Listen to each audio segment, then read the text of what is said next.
Berzoini, você falou no começo da sua fala, aqui na participação no Fala 11:30, a respeito do governo Lula, dele ter índices econômicos bons, e são bons realmente, projeção de crescimento de 3%, índice de desemprego em queda, tem diversos fatores, investimento, tudo indo bem, mas que isso ainda não reflete na opinião do eleitorado. E quando a gente vê principalmente as pesquisas de avaliação nas grandes cidades, a avaliação negativa acaba sendo maior do que a positiva, a despeito desses dados da economia que são bons e outros dados do governo também na área social que são bastante alvissareiros, pelo menos, né? A que você atribui isso e o governo vai ter que aprofundar algumas linhas específicas para melhorar essa relação, né? Que as pessoas consigam enxergar o governo como um governo bom, de fato?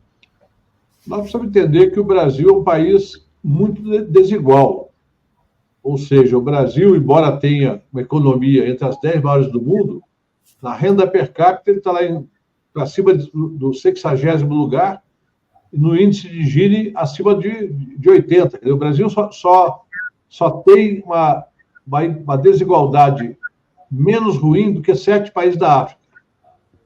Mesmo depois de 12 anos de governo, os últimos um ano e meio da Dilma foram praticamente de administrar a crise, mas 12 anos de bons governos nossos.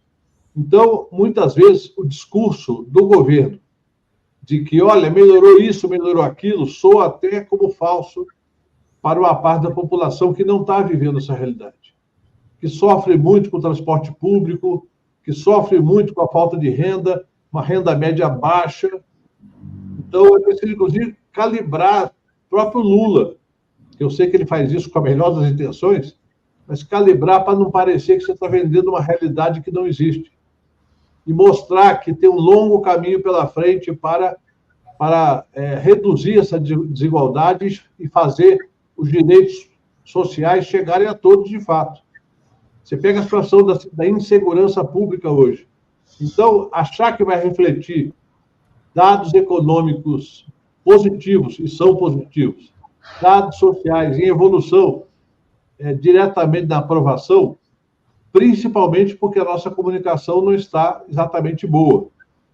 Quando eu falo de comunicação, não é só publicidade, é a estratégia de redes sociais, é a fala dos ministros, é a presença pública dos ministros nos estados, para poder fazer, efetivamente, essa disputa. Então, desse próximo um ano, que é o ano que conta, na verdade, para melhorar essa avaliação, se eu fosse o presidente Lula, eu faria hoje, terminado o segundo turno, ou mesmo antes de terminar, fazer, digamos, montar um dispositivo da presidência para pensar ações de comunicação e ações de governo, ou seja, ou lançamento de novos programas, ou propagação. Vou dar um exemplo para vocês.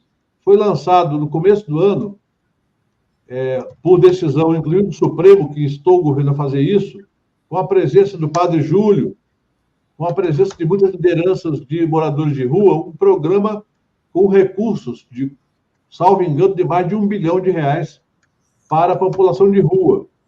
Eu tenho perguntado a companheiros do governo, escuta, como é que está? Porque não se vê, visualmente não há mudança. Pode ser que esteja em curso todas as ações, mas não chegaram ainda a produzir mudança. Estou dando esse exemplo, mas isso vale para várias outras coisas que o governo faz de bom e que não é ainda visível pela população. Aí o discurso muito positivo pode soar falso para um eleitor médio que não está a fim de... que não é eleitor do Lula, mas também não é do Bolsonaro, não é da direita nem da esquerda, é um eleitor que quer ver, digamos,